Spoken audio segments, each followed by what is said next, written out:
آج ہم ایک ایسی کتاب پر گہرائی سے بات کریں گے جو ایک جاسوس کی طرح تینوں آسمانی کتابوں کی چھان بین کرتی ہے۔ اس کا سوال سادہ ہے، کیا وقت کے ساتھ ساتھ ان کتابوں میں انسانی ہاتھ کی آمیزش ہوئی؟ اور جب ہم انہیں جدید سائنس کی کسوٹی پر پرکھتے ہیں تو کیا یہ تحریریں پوری اترتی ہیں؟ موریس بکائل کی "the Bible, the Quran and science" ہمیں اسی تحقیقاتی سفر پر لے جاتی ہے۔ بالکل، اور یہ کتاب ایک بہت بڑا دعویٰ کرتی ہے۔ مصنف، جو خود ایک سرجن تھے، کہتے ہیں کہ جب انہوں نے ان مقدس کتابوں کا سائنسی نقطہ نظر سے غیر جانبدارانہ جائزہ لیا تو انہیں کچھ ایسے نتائج ملے جو چونکا دینے والے تھے۔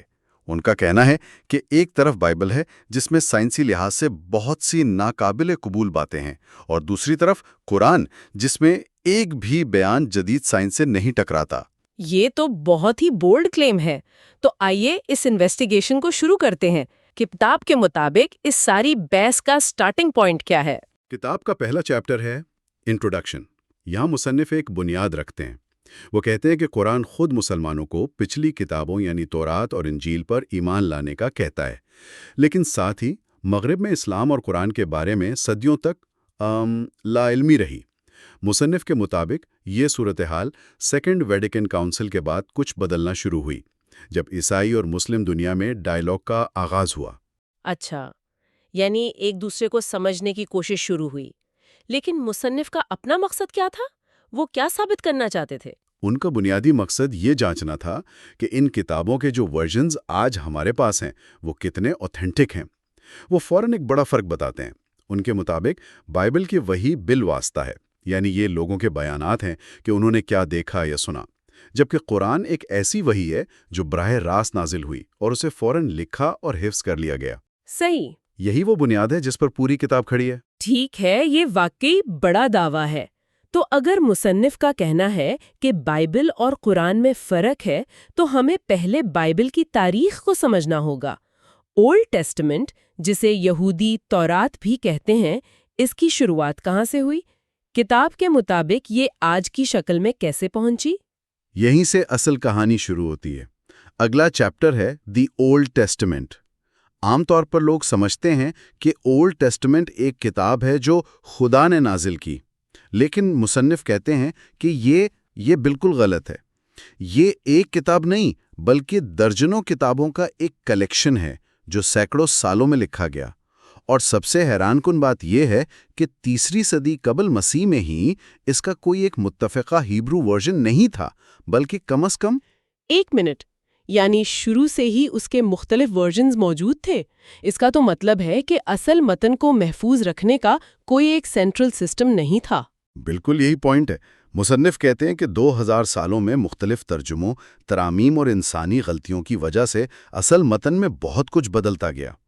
جو سب سے پرانا مکمل ہیبرو متن آج ہمارے پاس ہے وہ 9ویں صدی عیسوی کا ہے، یعنی اصل واقعات کے ہزاروں سال بعد کا۔ یہ تو بہت بڑا ٹائم گیپ ہے۔ تو پھر سوال یہ پیدا ہوتا ہے کہ یہ تحریریں آئیں کہاں سے؟ کتاب اس کی ابتدا کے بارے میں کیا کہتی ہے؟ اس کے لیے ہمیں chapter origins of the Bible کو دیکھنا ہوگا۔ کتاب کے مطابق اولڈ ٹیسٹمنٹ تحریری شکل میں آنے سے پہلے ایک لوک روایت تھی جسے اورل ٹریڈیشن کہتے ہیں۔ یہ نسل در نسل زبانی طور پر منتقل ہوتی تھی، بالکل گیتوں، کہانیوں اور کہاوتوں کی طرح۔ اچھا، جیسے دادا نانی کی کہانیاں ہوتی ہیں جو ہر بار تھوڑی بہت بدل جاتی ہیں۔ کیا خوب مثال دی ہے، بالکل ویسے ہی۔ مصنف نے اس کا موازنہ فرانسیسی ادب کے شاہکار سانگ آف رولنڈ سے کیا ہے۔ یہ گیت ایک حقیقی تاریخی جنگ پر مبنی ہے، لیکن کوئی بھی مورخ اسے لفظ باللفظ تاریخ نہیں مانتا، کیونکہ اس میں شاعری اور سٹوری ٹیلنگ کا عنصر شامل ہے۔ مصنف کا کہنا ہے کہ اسی طرح اولڈ ٹیسٹمنٹ کے واقعات کو بھی دیکھنا چاہیے کہ ان میں تاریخی سچائی کے ساتھ ساتھ انسانی تخیل بھی شامل ہے۔ ٹھیک ہے، تو یہ زبانی کہانیاں آخر کتابی شکل میں کیسے آئیں؟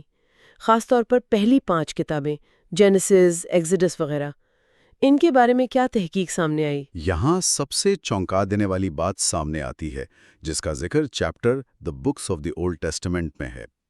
صدیوں تک یہی مانا جاتا تھا کہ یہ 5 کتابیں حضرت موسیٰ نے لکھی تھی۔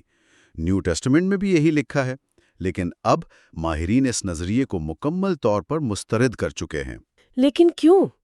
اس کی کیا وجہ ہے؟ اس کی وجہ ایک بہت ہی دلچسپ دریافت ہے۔ 18ویں صدی میں ژان ایسٹروک نامی ایک ڈاکٹر نے محسوس کیا کہ جینیسس کی کتاب میں خدا کے لیے 2 مختلف نام استعمال ہوئے ہیں، کبھی یہوہ اور کبھی ایلوہم۔ یہ ایسا ہی ہے جیسے ایک ہی کہانی میں کوئی کردار کو کبھی بادشاہ سلامت کہے اور کبھی جارج۔ آپ فوراً سمجھ جائیں گے کہ یہ 2 الگ الگ لکھنے والوں کا کام ہے۔ واہ، یعنی صرف نام کے فرق سے پورا راز کھل گیا؟ جی ہاں، اسی سے سارا راز کھلنا شروع ہوا۔ بعد کی تحقیق نے ثابت کیا کہ پینٹاٹیوک کسی ایک شخص نے نہیں بلکہ کم از کم 4 مختلف سورسز یا روایات کو جوڑ کر بنایا گیا ہے، جو مختلف صدیوں میں لکھی گئیں۔ پہلی دی یہوسٹ ورژن جو 9ویں صدی قبل مسیح کی ہے، دوسری دی ایلوہسٹ ورژن، تیسری ڈیوٹرونومی جو 8ویں صدی قبل مسیح کی ایک الگ کتاب ہے، اور چوتھی دی سکرڈوٹل ورژن جو 6 صدی قبل مسیح میں پادریوں نے لکھی۔ تو یہ تو جیسے ایک پیچ ورک کوئلٹ ہے جسے 4 مختلف گروہوں نے سینکڑوں سالوں میں سیا ہے۔ ہر گروہ کی اپنی ترجیحات تھیں، اپنا نظریہ تھا۔ جب آپ ان سب کو ایک ساتھ سلائی کرتے ہیں تو ظاہر ہے کہ تضادات اور ریپیٹیشنز تو آئیں گی ہی۔ آپ نے بالکل صحیح سمجھا ہے۔ اس کی وجہ سے کتاب میں بہت سے تضادات ہیں۔ مصنف طوفان نوح کی کہانی کی مثال دیتے ہیں۔ وہ بتاتے ہیں کہ یہ یاوسٹ اور سیسرڈوٹل ورژنز کا ایک ایسا پیچیدہ امتزاج ہے کہ صرف 100 لائنوں کے اندر متن 17 بار ایک سورس سے دوسرے میں سوئچ کرتا ہے۔ اسی لیے کہانی میں کہیں لکھا ہے کہ جانوروں کا ایک جوڑا کشتی میں آیا اور کہیں 7 جوڑے۔ یہ جاننے کے بعد کہ یہ کتابیں اس طرح لکھی گئیں، اب سب سے بڑا سوال آتا ہے سائنس کا۔ جب ان تحریروں کا جدید سائنسی علم سے موازنہ کیا جاتا ہے تو کیا نتائج نکلتے ہیں؟ یہ اس کتاب کا سب سے اہم حصہ ہے، chapter the old testament and science findings. مصنف جینیسس میں کائنات کی تخلیق کی کہانی سے شروع کرتے ہیں، اور یہاں ایک نہیں بلکہ 2 الگ الگ کہانیاں ہیں۔ 1 منٹ، یہ تو بہت عجیب بات ہے۔ یعنی ایک ہی کتاب جینیسس کے پہلے 2 باب ہی ایک دوسرے سے مختلف ہیں۔ مصنف اس تضاد کی کیا وجہ بتاتے ہیں؟ وجہ وہی ہے جو ہم نے بھی ڈسکس کی، مختلف سورسز۔ پہلی کہانی ساسرڈوٹل ورژن سے ہے اور دوسری پرانی یاوسٹ ورژن سے، اور مصنف کے مطابق پہلی کہانی سائنسی لحاظ سے بالکل غلط ہے۔ مثال کے طور پر اس میں لکھا ہے کہ روشنی پہلے دن بنائی گئی، لیکن روشنی کا سورس یعنی سورج اور ستارے چوتھے دن بنائے گئے۔ یہ منطقی طور پر ناممکن ہے۔ اور کیا غلطیاں ہیں؟ ایک اور بڑی غلطی، زمین پر پودے تیسرے دن اگائے گئے، لیکن سورج جس کی روشنی کے بغیر پودے زندہ نہیں رہ سکتے وہ چوتھے دن بنایا گیا۔ اسی طرح جانوروں کی پیدائش کی ترتیب بھی غلط ہے۔ پرندے یعنی 5واں دن زمینی جانوروں یعنی 6واں دن سے پہلے بنائے گئے، جبکہ سائنس بتاتی ہے کہ زمینی ریپٹائل سے پرندے ایوالو ہوئے۔ صحیح۔ اور جو دوسری پرانی والی کہانی ہے اس کے بارے میں کیا خیال ہے؟ کہ انسان، جانور اور پودے سب ایک ہی وقت میں زمین پر ظاہر ہوئے، جبکہ سائنس ہمیں بتاتی ہے کہ پودے انسانوں سے کروڑوں سال پہلے وجود میں آ چکے تھے۔ ٹھیک ہے، یہ تو کائنات کی تخلیق کی بات ہو گئی۔ انسان کی اپنی تاریخ کے بارے میں بائبل کیا کہتی ہے؟ یہاں تضاد اور بھی بڑا ہے۔ جینیسس میں جو شجرہ نسب دیا گیا ہے اس کے حساب سے حضرت آدم کی تخلیق تقریباً 38 صدیاں قبل مسیح میں ہوئی، یعنی آج سے تقریباً 6000 سال پہلے، جبکہ جدید سائنس اور آثار قدیمہ بتاتے ہیں کہ زمین پر انسانی زندگی کے آثار 10,000 بلکہ لاکھوں سال پرانے ہیں۔ یہ فرق بہت بڑا ہے۔ اور طوفان نوح، اس کے بارے میں تو دنیا بھر میں کہانیاں ہیں۔ بائبل کے مطابق یہ ایک عالمی طوفان تھا جس نے پوری دنیا کی انسانیت کو ختم کر دیا، سوائے حضرت نوح اور ان کے خاندان کے۔ کتاب کے مطابق یہ واقعہ حضرت ابراہیم سے تقریباً 3 صدیاں پہلے پیش آیا، لیکن مصنف یہاں تاریخ اور آرکیالوجی کا ثبوت پیش کرتے ہیں۔ وہ بتاتے ہیں کہ اس دور میں مصر اور میسوپوٹیمیا یعنی عراق میں عظیم تہذیبیں بغیر کسی رکاوٹ کے موجود تھیں اور ترقی کر رہی تھیں۔ کسی عالمی تباہی کا کوئی ثبوت نہیں ملتا۔ یہ سارے نکات جاننے کے بعد ایک لازمی سوال ذہن میں آتا ہے، عیسائی علماء اور چرچ خود ان سائنسی تضادات کو کیسے دیکھتے ہیں؟ کیا وہ ان کو مانتے ہیں؟ بہت اچھا سوال ہے۔ کتاب کا اگلا چیپٹر اسی پر ہے، position of Christian authors with regard to scientific error in the biblical text. مصنف بتاتے ہیں کہ اس پر کوئی ایک متفقہ جواب نہیں ہے، رد عمل مختلف ہیں۔ کچھ علماء جیسے فادر دے ووکس ان غلطیوں کو تسلیم کرتے ہیں، لیکن کہتے ہیں کہ ان کتابوں کا مقصد سائنسی یا تاریخی حقیقت بتانا نہیں بلکہ ابدی تعلیمات دینا تھا۔ یعنی وہ کہتے ہیں کہ آپ اسے لٹرلی نہ لیں بلکہ اس سے سبق سیکھیں۔ جی بالکل۔ کچھ دوسرے لٹریری جانرز یعنی ادبی اصناف کا بہانہ استعمال کرتے ہیں کہ لکھنے والوں نے اپنے دور کی سمجھ کے مطابق لکھا، جبکہ کچھ لوگ ان واقعات کی صرف علامتی تشریح کرتے ہیں۔ لیکن مصنف سینٹ آگسٹین کا ایک بہت دلچسپ نقطہ پیش کرتے ہیں۔ 4 صدی میں سینٹ آگسٹین نے کہا تھا کہ خدا کی کتاب میں غلطی نہیں ہو سکتی۔ اگر کوئی بات ہمیں حقیقت کے خلاف لگے تو اس کا مطلب ہے کہ یا تو ہم متن کو غلط سمجھ رہے ہیں یا ہمارے پاس جو کاپی ہے وہ ناقص ہے یا ترجمہ ٹھیک نہیں۔ یہ تو بہت منطقی بات ہے، لیکن موجودہ دور میں چرچ کا آفیشل موقف کیا ہے؟ یہاں ایک بہت بڑی تبدیلی آئی ہے۔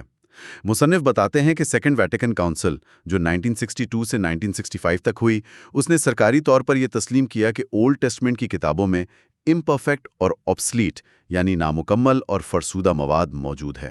واو! یہ چرچ کی تاریخ میں ایک بہت بڑا اعتراف ہے۔ یعنی یہ مان لیا گیا کہ ان تحریروں میں انسانی عنصر شامل ہے اور وہ ہر لحاظ سے پرفیکٹ نہیں ہے۔ تو یہ اولڈ ٹیسٹمنٹ کی کہانی تھی۔ نیو ٹیسٹمنٹ یعنی گاسپلز کے بارے میں مصنف کیا کہتے ہیں؟ کیا ان کی تاریخ بھی ایسی ہی ہے؟ جی، مصنف کا تجزیہ یہاں بھی جاری رہتا ہے۔ وہ گاسپلز پر بھی وہی 2 سوالات لاگو کرتے ہیں۔ ان کی آتھینٹسٹی کیا ہے اور سائنس ان کے بارے میں کیا کہتی ہے؟ عام خیال یہ ہے کہ چاروں gospels Matthew, Mark, Luke and John حضرت عیسیٰ کے شاگردوں نے لکھیں جو آئی وٹنسز تھے۔ لیکن کتاب کے مطابق حقیقت کیا ہے؟ مصنف کا کہنا ہے کہ زیادہ تر جدید عیسائی ماہرین بھی اب یہ نہیں مانتے۔ ان کے مطابق گاسپلز حضرت عیسیٰ کے کئی دہائیوں بعد یونانی زبان میں نامعلوم مصنفین نے لکھیں۔ ان کے نام بعد میں ان سے منسوب کیے گئے، اور یہ صرف 4 ہی نہیں تھیں بلکہ درجنوں گاسپلز لکھی گئی تھیں، جن میں سے چرچ نے 4 صدی میں کاؤنسل آف نائسیا میں ان 4 کو منتخب کیا اور باقیوں کو مسترد کر دیا۔ اس کا مطلب ہے کہ یہاں بھی ایک سلیکشن پروسیس تھا، انسانی مداخلت تھی۔ بالکل، اور اس کی وجہ سے تضادات بھی بہت ہیں۔ مصنف حضرت عیسیٰ کے شجرہ نسب کی مثال دیتے ہیں۔ میتھیو میں ان کا شجرہ حضرت داؤد کے بیٹے سلیمان سے ملتا ہے، جبکہ لوک میں حضرت داؤد کے دوسرے بیٹے ناتھن سے۔ دونوں شجرے بالکل مختلف ہیں اور ان کو ریکنسائل کرنا ناممکن ہے۔ تو اولڈ ٹیسٹمنٹ اور نیو ٹیسٹمنٹ دونوں کے تجزیے کے بعد مصنف قرآن کی طرف آتے ہیں۔ ان کے مطابق قرآن کی تاریخ اور متن ان دونوں سے کیسے مختلف ہے؟ یہ کتاب کا ٹرننگ پوائنٹ ہے۔ مصنف کا بنیادی تھیسس یہی ہے کہ قرآن کا معاملہ بالکل مختلف ہے۔ وہ کہتے ہیں کہ قرآن کی وحی جب نازل ہو رہی تھی تو اسے ساتھ ساتھ لکھا بھی جا رہا تھا، اور سینکڑوں صحابہ اسے حفظ بھی کر رہے تھے۔ یہ کوئی زبانی روایت نہیں تھی جو بعد میں لکھی گئی، بلکہ پروفٹ محمد کی زندگی میں ہی اس کی کتابت اور حفاظت کا عمل مکمل ہو چکا تھا۔ یعنی متن کی منتقلی کا طریقہ کار شروع سے ہی بہت منظم تھا؟ مصنف کے مطابق جی ہاں۔ وہ کہتے ہیں کہ قرآن کا متن 14 صدیوں سے بغیر کسی تبدیلی کے محفوظ ہے۔ اس کے بعد وہ اپنا سب سے بڑا دعویٰ پیش کرتے ہیں کہ قرآن میں کوئی ایک بھی بیان ایسا نہیں جو جدید سائنس کے مسلمہ حقائق سے ٹکراتا ہو، بلکہ ان کے مطابق قرآن میں کائنات، حیاتیات اور انسانی ایمبریولوجی کے بارے میں ایسی باتیں بیان کی گئی ہیں جو 7ویں صدی کے انسان کے لیے جاننا ناممکن تھیں، اور جن کی تصدیق سائنس نے 20ویں صدی میں کی ہے۔ کیا آپ کوئی مثال دے سکتی ہیں جو کتاب میں بیان کی گئی ہو؟ ضرور۔ مصنف قرآن کی ان آیات کا حوالہ دیتے ہیں جن میں کائنات کی ابتدا کا ذکر ہے کہ آسمان اور زمین جڑے ہوئے تھے اور پھر انہیں الگ کیا گیا، جسے وہ بگ بینگ تھیوری سے جوڑتے ہیں۔ وہ پہاڑوں کے کردار کو زمین پر خونٹوں یا پیگز کے طور پر بیان کرنے والی آیات کا ذکر کرتے ہیں، جو جدید جیولوجی کے مطابق پہاڑوں کی گہری بنیادوں کی طرف اشارہ ہے، اور سب سے زیادہ تفصیل سے وہ انسانی رحم میں بچے کی نشوونما کے مراحل کا ذکر کرتے ہیں جو قرآن میں بیان کیے گئے ہیں، اور وہ جدید ایمبریولوجی سے حیرت انگیز طور پر مطابقت رکھتے ہیں۔ یہ تو واقعی بہت گہرے نکات ہیں۔ مصنف کا یہ تقابلی جائزہ ہمیں سوچنے پر مجبور کرتا ہے۔ جی، اور مصنف کا مقصد کسی ایک مذہب کو دوسرے پر فوقیت دینا نہیں، بلکہ ایک معروضی تجزیہ پیش کرنا ہے کہ جب ہم ان مقدس کتابوں کو تاریخ اور سائنس کی روشنی میں دیکھتے ہیں تو کیا تصویر سامنے آتی ہے۔ تو آخر میں ہمارے لیے سوچنے کی بات یہ ہے، سیکنڈ ویٹیکن کاؤنسل نے یہ تسلیم کیا کہ اولڈ ٹیسٹمنٹ کے کچھ حصے نامکمل اور فرسودہ ہیں۔ یہ ہمیں ایک آخری سوال پر چھوڑ جاتا ہے جس پر غور کرنا چاہیے۔ ایک مقدس کتاب میں ایسے حصوں کا ہونا کیا معنی رکھتا ہے جنہیں فلاڈ یا ناقص تسلیم کیا گیا ہو، اور ایک جدید مومن جو سچائی کی تلاش میں ہے اس کے لیے اس کا کیا مطلب ہے؟ دا گاسپلز، اور اس کا آغاز ایک بہت ہی آپ کہہ سکتے ہیں کہ چونکا دینے والے مشاہدے سے ہوتا ہے جو فادر روگے کا ہے۔ وہ کہتے ہیں کہ جب مسیحی لوگ اناجیل کو شروع سے آخر تک پڑھتے ہیں تو اکثر پریشان ہو جاتے ہیں۔ یہ بہت عجیب بات ہے، اپنی مقدس کتاب پڑھ کر کوئی پریشان کیوں ہوگا؟ یہ واقعی ایک حیران کن نکتہ ہے، لیکن کتاب کے مطابق اس کی وجہ بہت واضح ہے۔ وجہ یہ ہے کہ جب کوئی انہیں مکمل پڑھتا ہے تو اسے ایسے بیانات ملتے ہیں جو ناقابل فہم ہے، ایک دوسرے سے ٹکراتے ہیں اور بعض اوقات تو بالکل بے معنی یعنی ایبسرڈ لگتے ہیں۔ کتاب یہ بھی بتاتی ہے کہ تاریخی طور پر زیادہ تر مسیحیوں نے کبھی اناجیل کو مکمل پڑھا ہی نہیں تھا۔ وہ چرچ میں صرف منتخب حصے سنتے تھے جو بہت احتیاط سے چنے جاتے تھے۔ اچھا، تو جو عام پبلک کے لیے بائبلز چھاپی جاتی ہیں، کیا وہ ان مسائل پر بات نہیں کرتی؟ بالکل نہیں، بلکہ وہ اکثر ان پر پردہ ڈال دیتی ہیں۔ وہ بڑے وثوق سے بتاتی ہیں کہ کون سی انجیل کس نے لکھی، جیسے یہ ایک طے شدہ حقیقت ہو، جبکہ جدید تحقیق بتاتی ہے کہ حقیقت اس سے بہت مختلف اور پیچیدہ ہے۔ اس کی کوئی ٹھوس مثال دے سکتے ہیں؟ کوئی ایسا واقعہ جس پر تمام اناجیل متفق نہ ہوں؟ دیکھیں، سب سے بڑی مثال حضرت عیسیٰ کے آسمان پر اٹھائے جانے یعنی اسینشن کے واقعے کی ہے۔ یہ مسیحی عقیدے کا ایک بنیادی ستون ہے، لیکن حیرت کی بات یہ ہے کہ متی یعنی میتھیو اور یوحنا یعنی جان کے اناجیل میں اس واقعے کا ذکر تک نہیں ہے۔ ایک منٹ، 2 اناجیل میں اس کا ذکر ہی نہیں ہے؟ یہ تو بہت بڑی بات ہے۔ باقی 2 کا کیا کہنا ہے؟ یہی پر معاملہ اور دلچسپ ہو جاتا ہے۔ لوکا یعنی لوک اپنی انجیل میں لکھتے ہیں کہ اسینشن کا واقعہ قیامت والے دن ہی پیش آیا، لیکن پھر لوکا ہی اپنی دوسری کتاب دی ایکٹس آف دی اپوسلز میں لکھتے ہیں کہ نہیں، یہ واقعہ قیامت کے 40 دن بعد پیش آیا۔ یعنی ایک ہی مصنف اپنی 2 کتابوں میں ایک ہی واقعے کی 2 بالکل مختلف تاریخیں بتا رہا ہے۔ یہ تو محض ادبی چالاکی نہیں لگتی، یہ تو سیدھا سیدھا تضاد ہے۔ کتاب اس کی کیا وضاحت پیش کرتی ہے؟ کتاب کے مطابق مفسرین اسے لٹریری آرٹیفس کہہ کر نظر انداز کرنے کی کوشش کرتے ہیں، جو ظاہر ہے کہ ایک غیر تسلی بخش جواب ہے۔ دلچسپ بات یہ ہے کہ فادر روگ خود تسلیم کرتے ہیں کہ ایسے بہت سے ملتے جلتے معاملات موجود ہیں، اور یہ اس بات کا واضح اشارہ ہے کہ ان تحریروں کی تشکیل اور ان میں رد و بدل کے پیچھے ایک طویل انسانی تاریخ ہے۔ ان تضادات سے یہ سوال پیدا ہوتا ہے کہ آخر یہ تحریریں کس ماحول میں لکھی گئی ہیں۔ کتاب کا اگلا حصہ اسی پر ہے، تاریخی پس منظر، یہود و مسیحیت اور سینٹ پال۔ عام خیال تو یہی ہے کہ یہ حواریوں نے لکھی ہیں جو چشمدید گواہ تھے۔ جی، اور کتاب کہتی ہے کہ جدید تحقیق اسی عام خیال کو چیلنج کرتی ہے۔ حقیقت یہ ہے کہ حضرت عیسیٰ کے بعد ابتدائی مسیحی برادری ایک نہیں بلکہ 2 بڑے مخالف گروہوں میں بٹی ہوئی تھی۔ ایک طرف سینٹ پال کے پیروکار تھے جنہیں پولین کرسچینٹی کہا جاتا ہے، دوسری طرف وہ گروہ تھا جسے جوڈو کرسچینٹی کہتے ہیں، اور اس کی قیادت حضرت عیسیٰ کے براہ راست حواری جیسے پطرس یعنی پیٹر اور ان کے بھائی حضرت یعقوب یعنی جیمز کر رہے تھے۔ اور ان دونوں گروہوں میں بنیادی اختلاف کیا تھا؟ یہ صرف کوئی چھوٹا موٹا نظریاتی فرق تھا یا کوئی گہری خلیج تھی؟ نہیں، یہ ایک بہت گہری خلیج تھی۔ سینٹ پال، جو کبھی حضرت عیسیٰ سے زندگی میں نہیں ملے تھے، ان کا نظریہ تھا کہ مسیحیت ایک آفاقی مذہب ہے۔ غیر یہودیوں کو مسیحی بننے کے لیے یہودی شریعت جیسے ختنہ وغیرہ پر عمل کرنے کی کوئی ضرورت نہیں۔ جبکہ حضرت یعقوب اور یروشلم کی جماعت کا موقف تھا کہ حضرت عیسیٰ کی تعلیمات یہودی شریعت کا تسلسل ہے اور اس پر عمل کرنا لازمی ہے۔ ان دونوں کے درمیان شدید کشمکش تھی، جس کا ذکر بائبل کی کتاب گلیشینز میں بھی ملتا ہے۔ تو اس کا مطلب یہ ہوا کہ جو اناجیل آج ہمارے پاس ہیں وہ اس نظریاتی جنگ کے دوران لکھی گئیں؟ یہ غیر جانبدار تاریخی دستاویزات نہیں ہیں؟ کتاب کے مطابق بالکل یہی نقطہ ہے۔ فادر کینن گیسر کا حوالہ دیا گیا ہے، جو انہیں کامبیٹ رائٹنگز یعنی مقابلے کی تحریریں کہتے ہیں۔ یہ ایک خاص نقطہ نظر کو فروغ دینے کے لیے لکھی گئی تھیں۔ آخرکار سینٹ پال کی مسیحیت غالب آ گئی۔ تو یہ صرف کتابیں منتخب کرنے کا معاملہ نہیں تھا، یہ ایک طرح سے تاریخ کے دھارے کو موڑنے کے برابر تھا۔ یعنی ایک گروہ نے فیصلہ کیا کہ صحیح مسیحیت کیا ہے اور باقی سب نظریات کو تاریخ سے مٹا دیا جائے۔ بالکل۔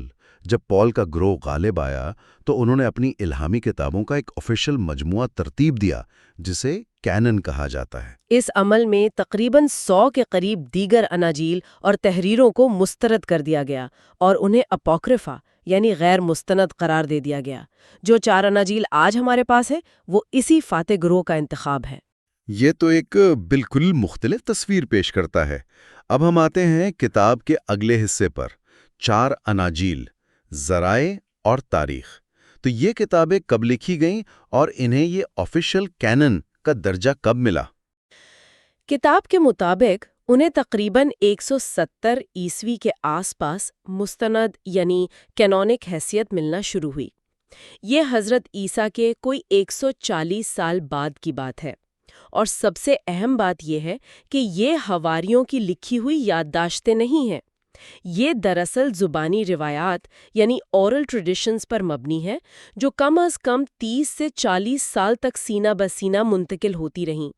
ان کے لکھنے والے چشمدید گواہ نہیں تھے، بلکہ وہ اپنی کمیونٹی کے ترجمان یعنی اسپوکسمین تھے، جو ان روایات کو اپنے نظریے کے مطابق ترتیب دے رہے تھے۔ ٹھیک ہے، تو اب انفرادی طور پر ان اناجیل کو دیکھتے ہیں۔ کتاب میں پہلا ذکر ہے متی کی انجیل، دی گاسپل اکارڈنگ ٹو میتھیو کا۔ اس کا خاص پہلو کیا ہے؟ یہ انجیل واضح طور پر ایک یہودی مسیحی یعنی جوڈیو کرسچین کمیونٹی کے لیے لکھی گئی تھی۔ اس کا بنیادی مقصد یہ ثابت کرنا تھا کہ حضرت عیسیٰ ہی وہ مسیحا ہیں جن کی پیشن گوئیاں پرانے عہد نامے میں کی گئی تھی۔ اسی لیے یہ انجیل حضرت عیسیٰ کے نسب نامے سے شروع ہوتی ہے، جو انہیں حضرت داؤد اور حضرت ابراہیم سے جوڑتا ہے، اور آج کے ماہرین یہ نہیں مانتے کہ اسے حواری متی نے لکھا ہے۔ اچھا، کتاب میں اس انجیل میں درج کچھ ایسے واقعات کا بھی ذکر ہے جنہیں ہضم کرنا مشکل ہے؟ جی، مثلاً یہ بیان کہ حضرت عیسیٰ کی وفات کے وقت زلزلہ آیا، قبریں کھل گئیں اور بہت سے مقدس لوگوں کی لاشیں زندہ ہو کر شہر میں گھومنے پھرنے لگے۔ یہ ایک ایسا واقعہ ہے جس کا ذکر کسی اور انجیل یا اس دور کے کسی بھی تاریخ دان نے نہیں کیا۔ اسی طرح ایک اور مثال یونس یعنی جونا کی نشانی کی ہے۔ حضرت عیسیٰ مبینہ طور پر کہتے ہیں کہ وہ 3 دن اور 3 راتیں زمین کے اندر رہیں گے، جیسے یونس مچھلی کے پیٹ میں رہے، لیکن انجیل کے اپنے بیان کے مطابق وہ جمعے کی شام سے اتوار کی صبح تک قبر میں رہے، جو کہ 3 دن اور 2 راتیں بنتا ہے، 3 راتیں نہیں۔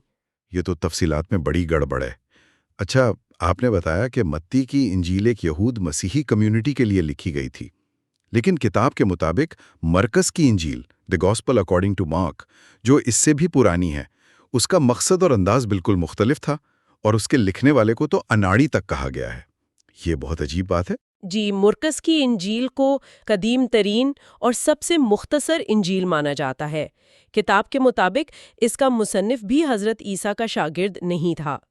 اسے ایک کلمزی رائٹر یعنی اناڑی لکھنے والا کہا گیا ہے، کیونکہ اس کا انداز بیان بہت سادہ اور بعض اوقات بے ترتیب ہے۔ اور اس کا سب سے متنازع پہلو کیا ہے جس پر کتاب زور دیتی ہے؟ اس کا اختتام۔ یہ سب سے چونکا دینے والی بات ہے۔ مرکز کی انجیل کا اصل آخری حصہ، جہاں قیامت کے بعد حضرت عیسیٰ کے ظاہر ہونے کا ذکر ہے، وہ موجود ہی نہیں ہے۔ ایک منٹ، آپ کا مطلب ہے کہ وہ حصہ گم ہو گیا؟ اس سے بھی زیادہ سنگین بات، وہ حصہ تھا ہی نہیں۔ جب ماہرین نے قدیم ترین اور مکمل نسخوں کو دیکھا، جنہیں کوڈیکس ویٹیکانوس اور کوڈیکس سینائٹیکس کہا جاتا ہے، جو 4 صدی کے ہیں اور ہمارے لیے ایک ٹائم مشین کی طرح ہیں، تو انہوں نے دیکھا کہ انجیل اس آیت پر ختم ہو جاتی ہے جہاں عورتیں خالی قبر دیکھ کر ڈر کر بھاگ جاتی ہیں۔ اس کے بعد کچھ نہیں ہے۔ آج کل کی بائبل میں جو آخری 12 آیات ہیں وہ بہت بعد میں کسی نے شامل کی ہیں۔ کتاب اسے انسانی ہیرا پھیری یعنی ہیومن مینیپولیشن کا ایک واضح اور ناقابل تردید ثبوت قرار دیتی ہے۔ ناقابل یقین، یعنی قیامت کے بعد ظاہر ہونے کا واقعہ جو مسیحیت کی بنیاد ہے، سب سے پرانی انجیل میں بعد میں ڈالا گیا۔ یہ تو بہت بڑا انکشاف ہے۔ اچھا، تو ہمارے پاس ایک یہودی کمیونٹی کے لیے لکھی گئی انجیل ہے، ایک اناڑی مصنف کی، اور کتاب لوکا کی انجیل کے مصنف کو ایک ناول نگار کہتی ہے۔ اس کا کیا مطلب ہے؟ اس کا مطلب یہ ہے کہ لوکا ایک بہت پڑھے لکھے اور ماہر مصنف تھے۔ انہوں نے کلاسیکی یونانی زبان میں لکھا، اور وہ خود انجیل کے شروع میں تسلیم کرتے ہیں کہ وہ چشمدید گواہ نہیں ہیں، بلکہ انہوں نے دوسروں سے سن کر اور تحقیق کر کے یہ سب لکھا ہے۔ وہ ایک غیر یہودی یعنی جینٹائل تھے، اور ان کی انجیل کا نقطۂ نظر بھی پال کی مسیحیت کے زیادہ قریب ہے۔ یہ اس وقت کی نظریاتی کشمکش کو بھی ظاہر کرتا ہے۔ اور کیا اس میں بھی تضادات ہیں؟ بہت بڑے تضادات ہیں۔ سب سے پہلے تو حضرت عیسیٰ کا نسب نامہ، جو متی کے نسب نامے سے بالکل مختلف ہے۔ حضرت داؤد کے بعد دونوں شجرے الگ ہو جاتے ہیں، نام بھی مختلف، تعداد بھی مختلف۔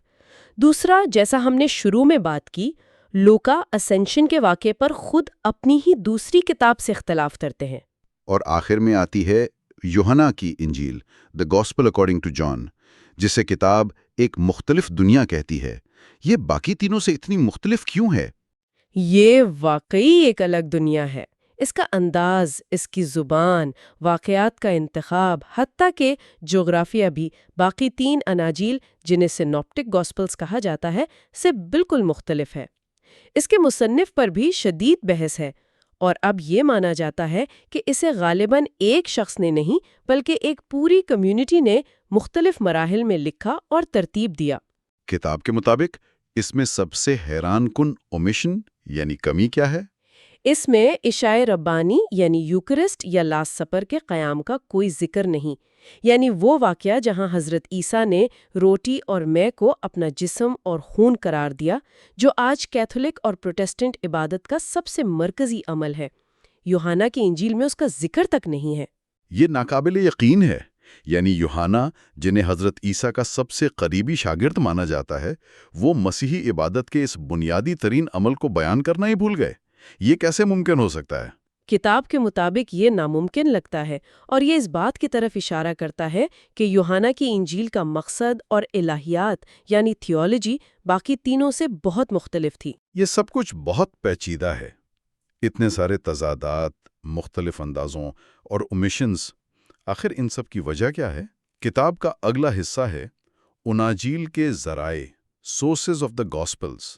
یہ ان کے اوریجنل سورسز کے بارے میں کیا بتاتی ہے؟ دیکھیں، جدید تحقیق اس پر بہت کام کر چکی ہے۔ ایک مشہور نظریہ ہے 2 سورسز تھیوری۔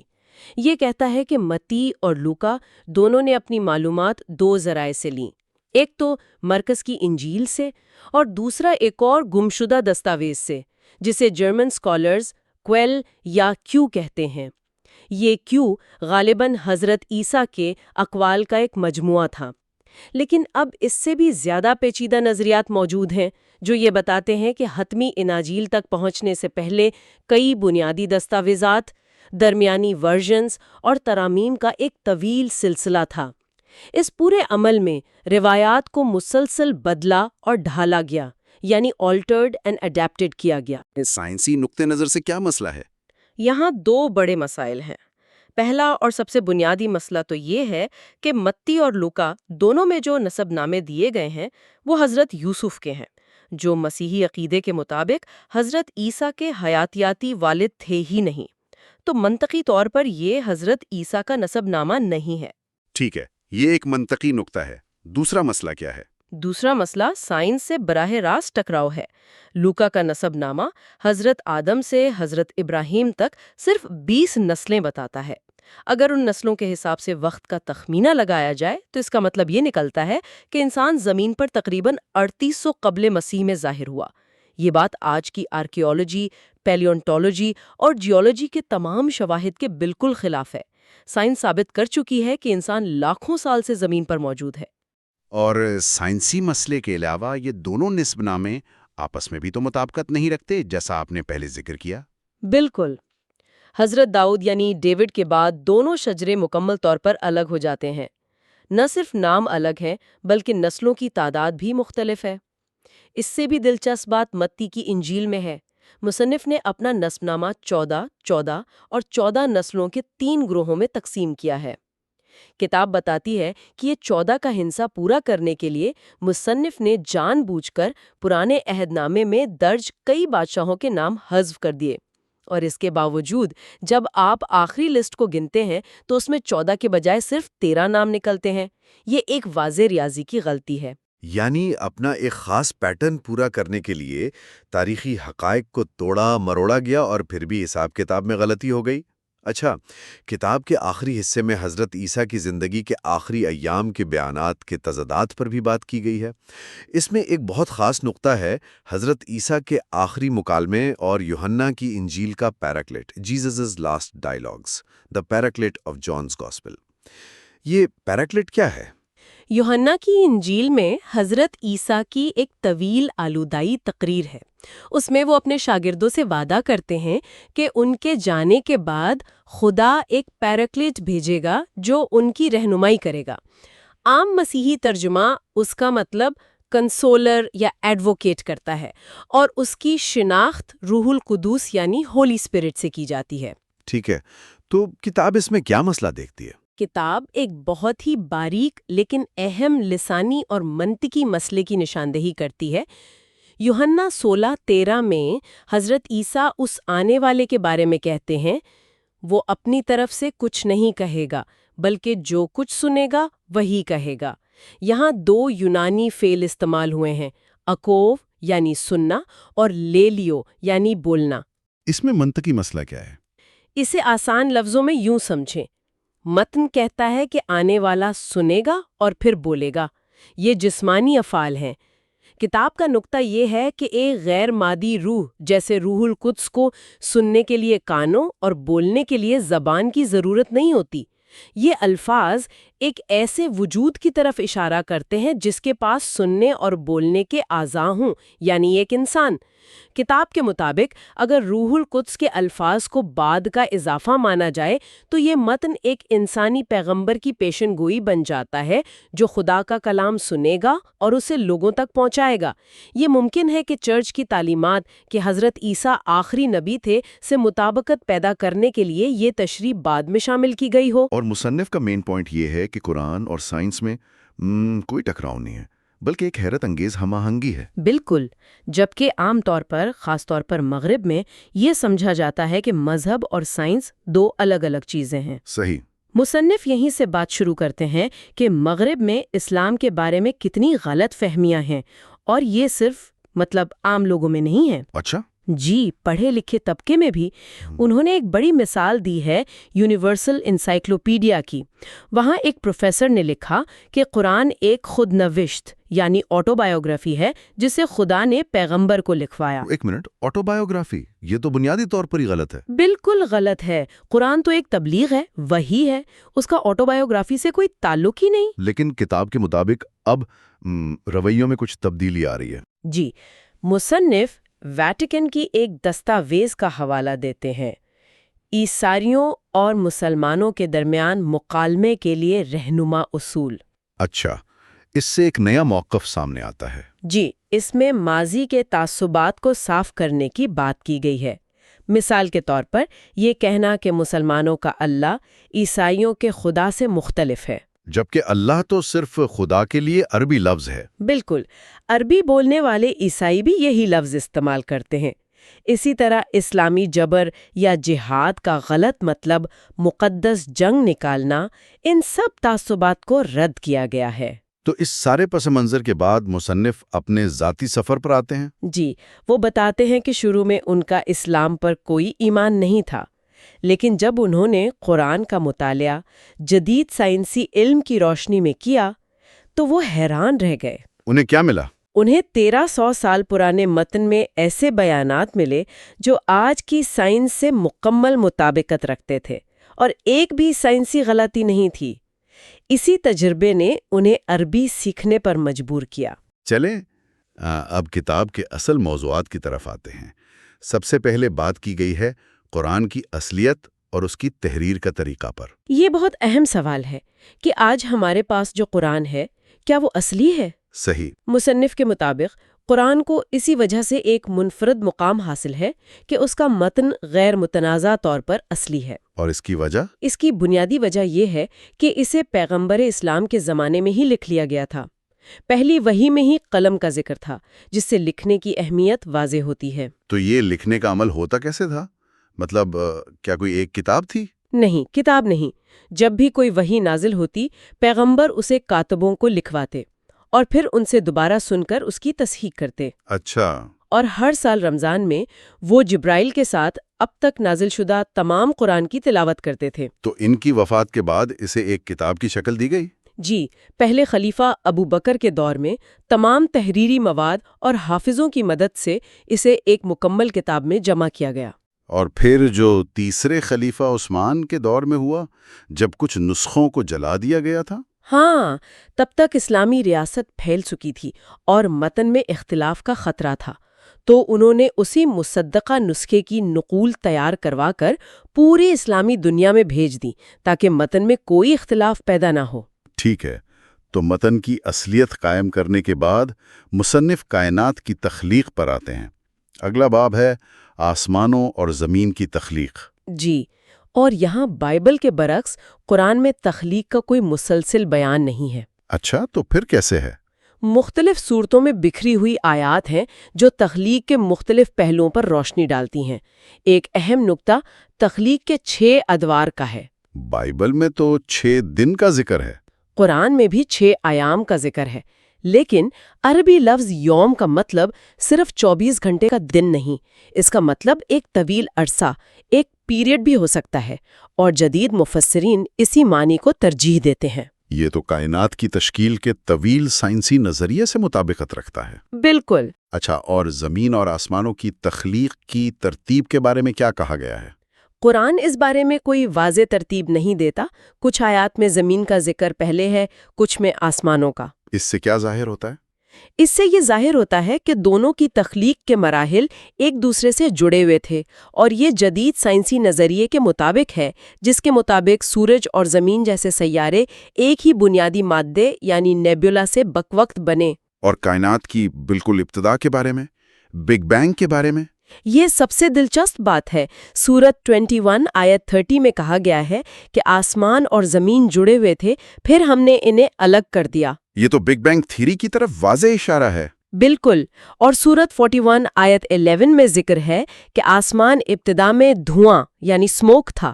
یہ ابتدائی گیسی نیبیولا کا بہترین بیان ہے۔ ایک واحد اکائی کا پھٹ کر الگ ہونا اور کائنات کا وجود میں آنا، یہ 1300 سال پہلے حیرت انگیز ہے۔ جی، اسی طرح قرآن میں کئی جہانوں یعنی ورلڈز کا تصور ملتا ہے جو کہکشاؤں یعنی گیلیکسیز کی جدید تصور سے مطابقت رکھتا ہے۔ تو مصنف کا زور اس بات پر ہے کہ یہ تفصیلات بائبل کے بیان سے اتنی مختلف ہیں کہ نقل کا سوال ہی پیدا نہیں ہوتا۔ بالکل بے بنیاد۔ کائنات کی تخلیق کے بعد اب ہم فلکیات کی طرف آتے ہیں۔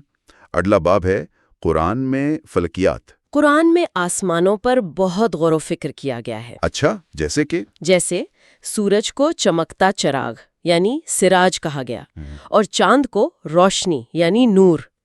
یہ ایک باریک فرق ہے جو بتاتا ہے کہ سورج خود روشنی دیتا ہے جبکہ چاند کی روشنی منعکس شدہ ہے۔ صحیح، یہ تو سائنسی طور پر درست ہے۔ جی، اسی طرح ستاروں اور سیاروں کے لیے بھی الگ الگ الفاظ ہیں۔ اور سورج اور چاند کے مدار یعنی آربٹس کے بارے میں جو مشہور آیت ہے؟ جی، سورت 21 آیت 33، سورج اور چاند ہر ایک اپنے مدار میں اپنی حرکت کے ساتھ سفر کر رہا ہے۔ یہاں عربی لفظ یسبحون استعمال ہوا ہے، جس کا مطلب صرف تیرنا نہیں ہے۔ نہیں، اس کا مطلب اپنے محور پر گھومتے ہوئے حرکت کرنا بھی ہے۔ یہ تصور کہ سورج بھی کہکشاں کے مرکز کے گرد ایک مدار میں ہے اور اپنے محور پر بھی گھومتا ہے، یہ اس زمانے میں جاننا ناممکن تھا۔ اور دن اور رات کے تسلسل کے بارے میں بھی ایک آیت ہے، رات کو دن پر لپیٹنے والی۔ ہاں، سورت 39 آیت 5۔ یہ خلا سے زمین کی گردش یعنی روٹیشن کا بالکل درست منظر پیش کرتا ہے، جیسے ایک گول چیز پر کوئی پٹی لپیٹی جا رہی ہو۔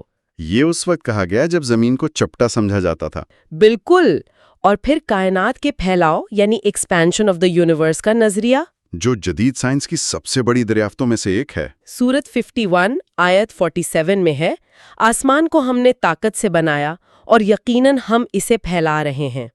یہ بیان بھی جدید سائنسی نظریے سے مکمل طور پر مطابقت رکھتا ہے۔ کائنات سے اب ہم اپنی زمین کی طرف آتے ہیں۔ اگلا باب ہے زمین۔ یہاں سب سے زیادہ زور پانی کے چکر یعنی واٹر سائیکل پر دیا گیا ہے۔ اس میں کیا خاص بات ہے؟ یہ تو اب عام علم ہے۔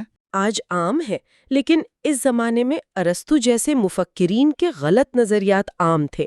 وہ سمجھتے تھے کہ چشمے زیر زمین جھیلوں سے نکلتے ہیں۔ اچھا، تو قرآن کیا کہتا ہے؟ قرآن واضح طور پر کہتا ہے کہ بارش کا پانی زمین میں جذب ہو کر چشموں کو خوراک دیتا ہے۔ یہ نظریہ مغرب میں پہلی بار 1580 میں پیش کیا گیا تھا، یعنی صدیوں بعد۔ جی اور پہاڑوں کے بارے میں بھی ایک تصور ہے۔ ہاں، قرآن پہاڑوں کو میخیں یعنی سٹیکس یا پیگز کہتا ہے۔ میخیں؟ اس کا کیا مطلب؟ جدید جیولوجی بتاتی ہے کہ پہاڑوں کی جڑیں زمین کی پرت یعنی کرسٹ میں گہرائی تک دھنسی ہوتی ہیں اور یہ زمین کی پرت کو استحکام دیتی ہیں، بالکل اسی طرح جیسے میخیں خیمے کو زمین پر قائم رکھتی ہیں۔ یہ تو بہت گہری تشبیہ ہے۔ جی ٹھیک ہے، زمین کے بعد اب زمین پر موجود زندگی۔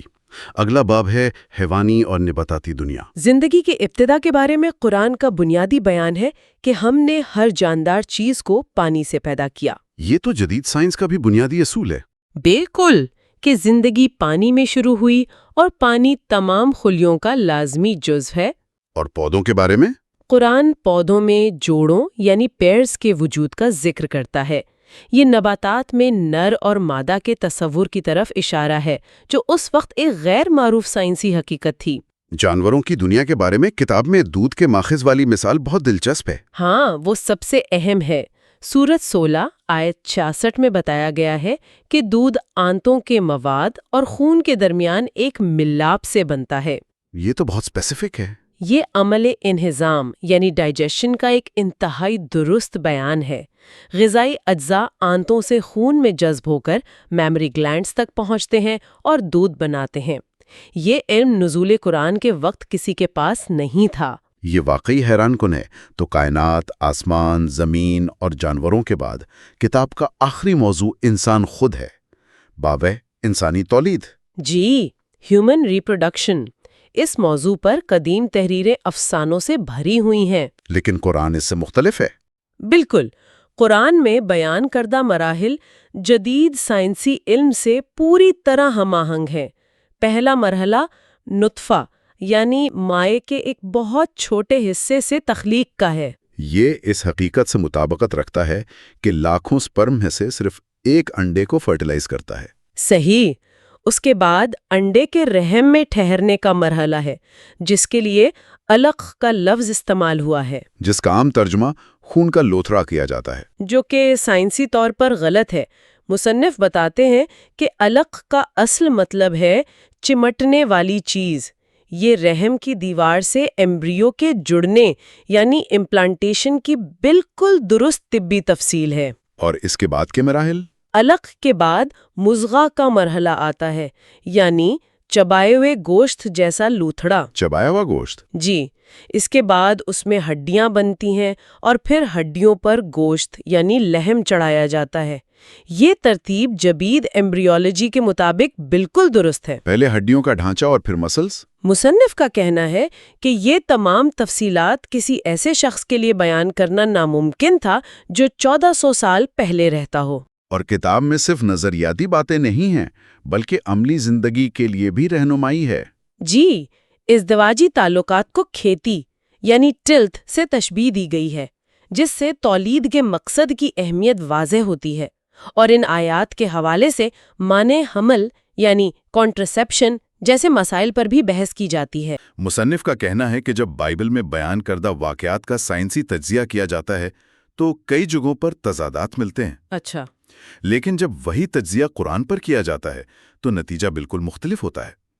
کتاب کا فوکس خاص طور پر ان موضوعات پر ہے جو دونوں کتابوں میں مشترک ہیں، جیسے دنیا کی تخلیق، پیغمبروں کے قصے اور خاص طور پر حضرت عیسیٰ کی کہانی۔ حضرت عیسیٰ کا ذکر ایک بہترین نقطۂ آغاز ہے۔ قرآن میں ان کا ذکر بہت احترام سے اور کثرت سے ملتا ہے۔ کتاب اس بات پر زور دیتی ہے کہ قرآن میں انہیں ہمیشہ مریم کا بیٹا کہا جاتا ہے۔ جی، اور ان کی جو جینیالوجی یعنی نسب نامہ دیا گیا ہے وہ ان کی والدہ کی طرف سے ہے۔ یہ بات منطقی بھی لگتی ہے کیونکہ ان کا کوئی حیاتیاتی والد نہیں تھا۔ جی، اور یہیں پر بائبل اور قرآن میں ایک بڑا فرق سامنے آتا ہے۔ میتھیو اور لیوک کی اناجیل میں حضرت عیسیٰ کا نسب نامہ ان کے والد یعنی یوسف کی طرف سے دیا گیا ہے۔ اور دلچسپ بات یہ ہے کہ یہ دونوں نسب نامے نہ صرف آپس میں بہت مختلف ہیں بلکہ کتاب کے مطابق ان میں تاریخی غلطیاں بھی ہیں۔ بالکل، اس کے برعکس قرآن میں حضرت عیسیٰ کا نسب ان کی والدہ مریم کے ذریعے حضرت ابراہیم اور نوح تک پہنچایا گیا ہے، اور اس میں وہ تاریخی مسائل نہیں پائے جاتے۔ اچھا، تو مصنف کا پوائنٹ یہ ہے کہ اگر پیغمبر اسلام نے یہ کہانیاں بائبل سے نقل کی ہوتی جیسا کہ کچھ لوگ دعویٰ کرتے ہیں تو انہوں نے یہ غلطیاں بھی نقل کی ہوتی؟ یہی تو سوال ہے، وہ ان کو ٹھیک کیوں کرتے؟ یہ ایک بہت دلچسپ سوال ہے جو کتاب اٹھاتی ہے۔ جی، اور یہی اس کتاب کا مرکزی استدلال ہے۔ مصنف بار بار یہ سوال پوچھتے ہیں کہ 7ویں صدی کے عرب میں کوئی شخص یہ تاریخی اور سائنسی اصلاحات کیسے کر سکتا تھا جبکہ اس وقت کے بائبلی نسخوں میں یہ معلومات موجود ہی نہیں تھیں۔ تو نسب ناموں میں فرق کے بعد اب ایک بڑے تاریخی واقعے کی طرف چلتے ہیں جو دونوں کتابوں میں ہے، یعنی دا فلڈ۔ جی، طوفان نوح، اور یہاں مصنف بائبل کی روایت پر آپ کہہ سکتے ہیں کہ ایک بہت گہری تنقید کرتے ہیں۔ اچھا، وہ کیسے؟ دیکھیں، دلچسپ بات یہ ہے کہ بائبل میں طوفان کی کہانی اصل میں 2 الگ الگ روایات کو ملا کر لکھی گئی ہے۔ 2 روایات؟ جی، ایک کو ماہرین یا ویسٹ ورژن کہتے ہیں، یہ کافی پرانا، تقریباً 9ویں صدی قبل مسیح کا ہے، اور دوسرا سیکرڈوٹل یا کہانتی ورژن ہے جو بہت بعد میں یعنی 6 صدی قبل مسیح میں لکھا گیا۔ اور جب ان دونوں کو ایک ہی متن میں ملایا گیا تو ظاہر ہے کچھ مسائل پیدا ہوئے ہوں گے۔ بالکل، کہانی میں کچھ واضح تضادات پیدا ہو گئے۔ اچھا، جیسے کہ کیا تضادات؟ مثلاً طوفان کتنے دن جاری رہا یا کشتی میں جانوروں کے کتنے جوڑے لیے گئے، ان تفصیلات میں فرق ہے۔ لیکن سب سے بڑا مسئلہ جو جدید علم اٹھاتا ہے وہ بائبل کے بیان کا عالمگیر یعنی یونیورسل ہونا ہے۔ مطلب بائبل یہ کہتی ہے کہ طوفان پوری دنیا میں آیا تھا؟ جی، کہ اس نے ہر زندہ چیز کو ختم کر دیا۔ ایک منٹ، تو مصنف یہ کہہ رہے ہیں کہ اس دعوے کے ساتھ تاریخی مسئلہ ہے، یعنی کیا ہمارے پاس اس دور کا کوئی آرکیولوجیکل ریکارڈ ہے؟ بالکل یہی نقطہ ہے۔ بائبل کی کرونالوجی کے مطابق طوفان کا وقت تقریباً 21ویں یا 22ویں صدی قبل مسیح بنتا ہے۔ اچھا، اور ہم تاریخ سے جانتے ہیں کہ اس دور میں دنیا کے مختلف حصوں، خاص طور پر مصر اور میسوپوٹیمیا میں بڑی بڑی تہذیبیں موجود تھیں اور پھل پھول رہی تھیں۔ تو اگر پوری دنیا میں ایسی تباہی آتی تو ان تہذیبوں کا کوئی نام و نشان نہ ملتا؟ یقیناً، لیکن تاریخی اور آثار قدیمہ کے شواہد اس کی نفی کرتے ہیں۔ تو یہ تو بائبل کا بیان ہوا۔ اب دیکھتے ہیں کہ قرآن اس واقعے کو کس زاویے سے پیش کرتا ہے۔ کیا اس میں بھی یہی تاریخی مسائل ہیں؟ اور یہیں پر دوسرا بڑا فرق سامنے آتا ہے۔ قرآن میں طوفان کا ذکر کئی صورتوں میں ہے، لیکن اسے کبھی بھی ایک عالمگیر تباہی کے طور پر پیش نہیں کیا گیا۔ اچھا، قرآن واضح طور پر کہتا ہے کہ یہ عذاب صرف حضرت نوح کی قوم کے لیے تھا جو ایک مخصوص علاقے میں آباد تھی۔ یہ ایک لوکل ایونٹ تھا، نہ کہ گلوبل۔ تو اس ایک فرق کی وجہ سے قرآن کا بیان تاریخی تنقید سے بچ جاتا ہے، کیونکہ ایک مقامی سیلاب تو کسی بھی دور میں ممکن ہے۔ بالکل، اس کے علاوہ قرآن طوفان کا کوئی مخصوص سال یا دورانیہ بھی نہیں بتاتا، جس سے بائبل کی طرح کی تاریخی کرونالوجی کا مسئلہ پیدا ہی نہیں ہوتا۔ صحیح۔ قرآن یہ بھی بتاتا ہے کہ کشتی میں نوح کے خاندان کے ساتھ کچھ دوسرے ایمان والے بھی تھے۔ تو مصنف کا نتیجہ یہ ہے کہ طوفان نوح کے معاملے میں بائبل کا بیان جدید تاریخی علم سے ٹکراتا ہے، جبکہ قرآن کا بیان اس سے مکمل طور پر مطابقت رکھتا ہے۔